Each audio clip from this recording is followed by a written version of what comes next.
day guys, this is Abhishek again with a new topic, auxiliary verbs. Basically, auxiliary verbs are function words, a type of closed class which is constituted of words that have a grammatical function as opposed to content words, which are an open class of lexical words. An auxiliary verb is used to add functional or grammatical content in the information expressed by another verb, considered to be the main verb.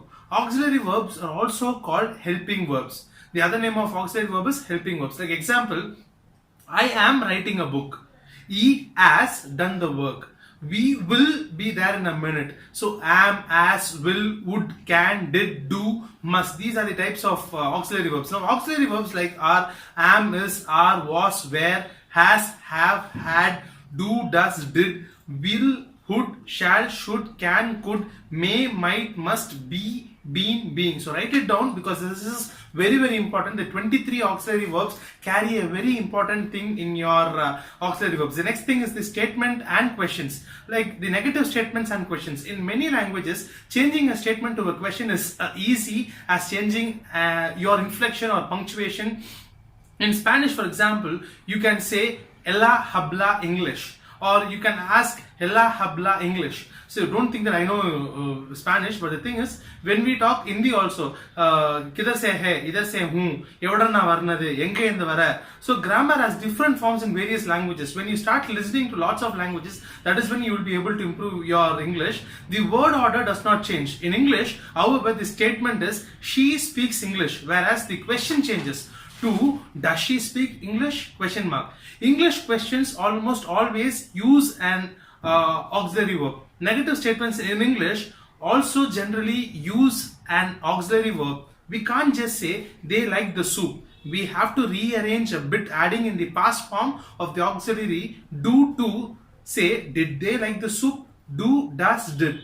Do is common for forming questions and making negatives. Did is used for do and does in the past tense. Do and does is never used for the past. In statements and in questions and in negative sentences. In statements, I am 21. In questions, am I in the right place? In negative sentences, I am not, I aren't. So in statements, you are an Indian. In question, are you my new boss? In negative sentences, you are not, you aren't. So now let's come to be, that is am, is, are. Be can be used as an auxiliary verb or the main verb in that is in a sentence. This tells us that an action is happening now or is going to happen in the future. Be is also used to make passives. Are is used for they and we. Was is used for the past tense and am and is.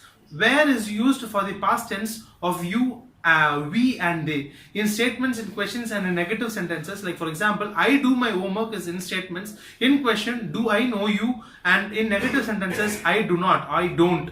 Now have, that is as and add. Have is used to make the present perfect tense. It is always followed by a past participle. As is used for the third person singular. Had is used for the past tense, especially the past perfect tense. It describes an action that began. In the past, all continues into the present and that occurred in the recent past. So in statements and in negative sentences, I have a dog. In the negative sentences, I have not, I haven't, or I have not. I have something on, you have something on your shirt.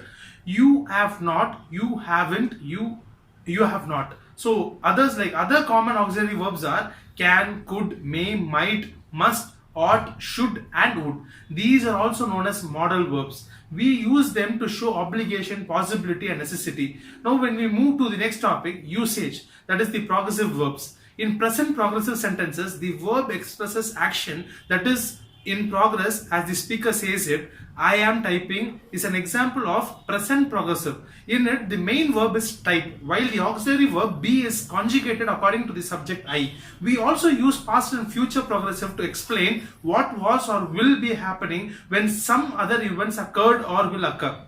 He was watching TV when the phone rang. Here was is the auxiliary that helps us understand when the main verb watches hence.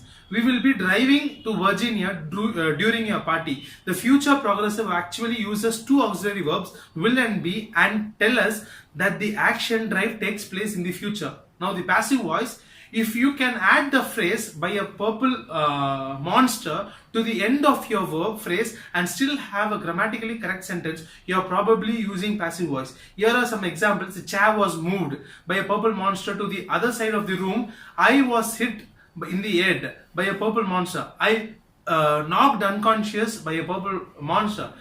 It has been decided by the purple monster. That is the purple monster in the sense we are imagining someone, or we are imagining something is happening behind screen, but we are not mentioning that in the right sentences. There is nothing grammatically wrong with passive voice. It's an excellent use of verb be.